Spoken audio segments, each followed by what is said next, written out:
Many students believe that studying means forcing themselves to read for hours, fighting sleep and struggling with books. But the mind does not work well under pressure. A tired, stressed mind resists learning, while a relaxed and curious mind absorbs knowledge effortlessly. Think of how children learn a language. They do not memorize grammar rules first. They listen, observe, and naturally pick up words because their minds are open and engaged. The same applies to complex subjects. A student trying to understand mathematics should not rush through problems with frustration, but should observe patterns, experiment, and play with numbers like a musician plays with notes. A person trying to master a language should not just memorize words but immerse in conversations, listen to the rhythm of speech, and feel the language as a living experience. The more one enjoys the process, the sharper the mind becomes. Most students struggle because they try to accept knowledge without understanding it. A teacher explains a concept, and the student writes it down without thinking. But real learning happens through questioning. Instead of memorizing answers, one should ask, why does this work? What if it were different? How does it affect life? For example, if studying history, instead of simply remembering names and events, one should ask, what if this war had never happened? How did this invention change the world? If learning physics, one should question, why does gravity work this way? What if the laws of motion changed? This habit of questioning makes the mind active, and when the mind is active, it does not forget. It absorbs knowledge deeply. Intelligence is not about knowing everything, but about having a mind that can explore everything. The power of learning is in real-life application. Many students wonder why they forget what they study. The answer is simple: because they never use it. Knowledge that is not used is easily forgotten. A person learning a new language but never speaking it will struggle to remember words. A student learning science but never conducting experiments will soon forget the theories. To truly master a subject, one must bring it into daily life. If one is learning about business, one should observe how people buy and sell, how companies grow, how markets change. If one is learning psychology, one should observe human behavior in conversations, emotions in daily interactions. If one is learning art, one should see beauty in ordinary things: a sunset, a shadow, a simple painting. When knowledge is lived, not just studied, it becomes permanent. Creativity sharpens memory and intelligence. Memorization becomes dull when it is mechanical, but when the mind is engaged creatively, it retains information effortlessly. Instead of memorizing history dates, one can tell the story as if reliving it.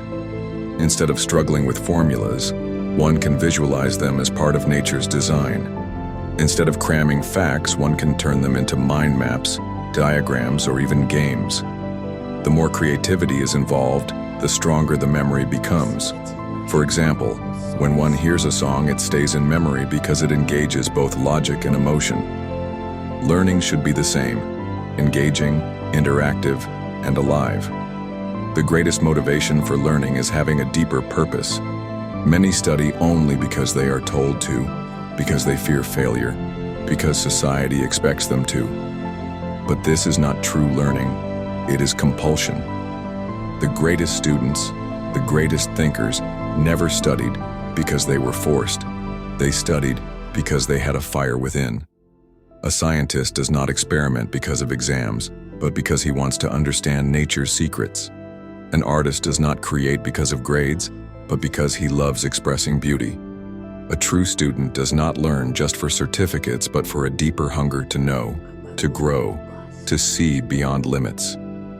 If one finds a strong why, a real reason for learning, then studying is no longer a burden, it becomes an adventure.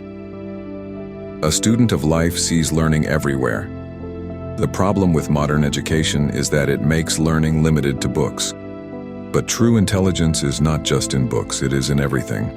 A businessman learns by observing markets, an athlete learns by understanding the body, a musician learns by feeling sounds, a traveler learns by experiencing cultures. Every moment, every interaction, every failure, every success is a lesson. If one develops the habit of observing, questioning, and learning from life itself, then intelligence keeps growing beyond school and university. A sharp mind is not one that memorizes everything, but one that can understand, adapt, and think clearly in any situation. The mind must be free from fear to learn deeply. Fear blocks learning. A student afraid of failure cannot focus because anxiety fills the mind. A person afraid of mistakes avoids experimenting, and without experimentation, true learning never happens. The best way to learn is to be fearless, to make mistakes, to try again, to explore without hesitation. A child learning to walk falls many times, but he never gives up. He does not fear failure because he is driven by curiosity, not pressure.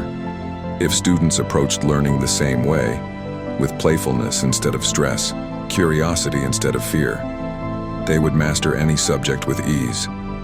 To develop a sharp mind, one must live fully, not mechanically. Many live on autopilot, going through routines without awareness. But intelligence grows when one observes deeply, thinks independently, questions fearlessly, and connects knowledge with experience. The difference between a dull mind and a sharp one is not talent. It is the quality of attention, the depth of awareness, and the freedom to explore. A student who studies without curiosity remains average, but one who studies with passion, observation, and real-life connection becomes extraordinary. Learning is not just for exams, it is for life. If one truly understands this, then studying is no longer a struggle.